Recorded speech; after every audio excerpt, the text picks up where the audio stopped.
ఈరోజు దేవుని మాట సామెతల గ్రంథం 3వ అధ్యాయము 21, 22 వచనాలు. నా కుమారుడా, లెస్సైన జ్ఞానమును వివేచనను భద్రం చేసుకునుము. వాటిని నీ కన్నుల ఎదుటి నుండి తొలగనీయకుము. అవి నీకు జీవంగాను నీ మెడకు అలంకారంగాను ఉండును. అప్పుడు నీ మార్గమున నీవు సురక్షితంగా నడిచెదవు. నీ పాదం ఎప్పుడునూ తొట్టిల్లదు. పండుకొనున్నప్పుడు నీవు భయపడవు. నీవు పరుండి సుఖంగా నిద్రించెదవు. ప్రియమైన దేవుని మాట వింటున్న వాళ్ళారా, నా కుమారుడా, లెస్సైన జ్ఞానము వివేచనను భద్రం చేసుకునుము. మరి ఈ లెస్సైన జ్ఞానము వివేచన ఎక్కడి నుంచి వస్తుంది? దేవుని దగ్గర నుంచి వస్తుంది. దేవుని పాదాల చెంత చేరి ప్రార్థిస్తే ఈ లెస్సైన జ్ఞానము వివేచన మన హృదయాల్లో దేవుడు భద్రపరుస్తాడు. మన హృదయంలో దేవుడు కొలువై ఉంటాడు. ఎప్పుడైతే దేవుడు మన హృదయాల్లో ఉంటాడో ఈ లెస్సైన జ్ఞానం వివేచన దేవుడు భద్రపరుస్తాడు. మనం భద్రం చేసుకోవాలంటూ ఉంటుందా? ఉండదు. దేవుడే భద్రపరుస్తాడు. వాటిని నీ కన్నుల ఎదుటి నుండి తొలగనీయకుము. ఏది మంచి ఏది చెడు ప్రతి మనిషికి తెలుసు. మంచి వైపు మాత్రమే మన కనులు ఉండాలి, చెడు వైపు మన కను దృష్టి ఉండకూడదు. అప్పుడు అవి నీకు జీవంగాను నీ మెడకు అలంకారంగాను ఉండును. జీవము చాలా విలువైంది. దేవుడు మనకు ఏమిచ్చాడు? జీవం ఇచ్చాడు.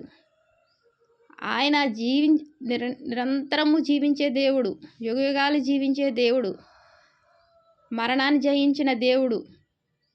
మరి ఆయన శిలువలో మరణించి తిరిగి లేచాడు. జీవం కలిగిన దేవుడు మనకు మనకు ఎలా ఉంటుందంట? లెస్సైన జ్ఞానం వివేచన జీవంగాను నీ మెడకు అలంకారంగాను ఉండును. మెడకు అలంకారం అంటే ఏంటి? మెడలో ఏదైనా బంగారపు చైను, ఏదైనా వస్తువులు చైన్లు ధరించుకుంటే ఎలాగుంటుంది? మెడకు అలంకారంగా ఉంటుంది. మరి షర్ట్లకి అందమైన కాలర్స్ ఉంటాయి, చక్కగా అందంగా ఉంటుంది మగబిడ్డలకి. మరి అదే రీతిగా ఆ లెస్సైన జ్ఞానం వివేచన ఏ రీతిగా ఉంటుందంట? జీవంగాను మెడకు అలంకారంగాను ఉంటుందంట. అప్పుడు నీ మార్గంలో నీవు సురక్షితంగా నడిచెదవు.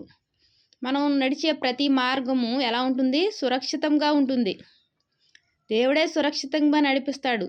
నీ పాదం ఎప్పుడూ తొట్టిల్లదు. పాదము ఎప్పుడూ తొట్టిల్లదు. పండుకున్నప్పుడు చాలామంది భయపడుతూ ఉంటారు. పండుకొని ఆకస్మికంగా లేచి ఆందోళన చెందుతూ ఉంటారు. ఇటువంటి భయం ఉండదు. నీవు పరుండి సుఖంగా నిద్రించెదవు. నిద్రపోయేటప్పుడు ఎలా ఉంటుంది? సుఖంగా ఉంటుంది. ప్రాణానికి అలసట. దేనికి నిద్రపోతాం? అలసట తీరడానికి. అలసట ఉండదు. నిద్రలో కూడా అలసట ఉంటే ఎలా ఉంటుంది? చాలా భయంకరంగా ఉంటుంది. అలసట ఉండదు, ఏమీ ఉండదు. చక్కగా దేవుని కృపను బట్టి భయపడకుండా నిద్రించే వారంగా ఉంటాం రాత్రివేళ సమయంలో. దేవునికి వందనాలు. ప్రార్థన చేసుకుందాం. మహాప్రేమగల తండ్రి, కృపగల నీకు ఎన్నో వందనాలు, స్తోత్రాలయ్యా. నీ మాటలు వింటూ తండ్రి నీ పాదాల చెంత చేరి తండ్రి నిన్ను అడిగితే లెస్సైన జ్ఞానం వివేచన ఇచ్చే దేవుడు అయ్యా. అది ఎంతో సురక్షితం అని చెప్తున్నావు తండ్రి నాయన. పాదము తొట్టిల్లదు అంటున్నావు ప్రభా. పండుకున్నప్పుడు భయపడవు అంటున్నావు ప్రభా. ఈ అన్ని అనుభవాలు మా జీవితాల్లో ఉండాలి అంటే వాక్యం వింటున్న మాకు తండ్రి నాయన లెస్సైన జ్ఞానాన్ని వివేచనను అనుగ్రహించి ఈ లోకయాత్రలో ప్రభా నాయన సురక్షితంగా నడిపించండి అయ్యా. తండ్రి నీ ప్రేమను బట్టి వందనాలు చెల్లించుకుంటున్నానయ్యా. వాక్యం వింటున్న ప్రతి ఒక్కరిని ఆశ్రయించి దీవించండి అయ్యా.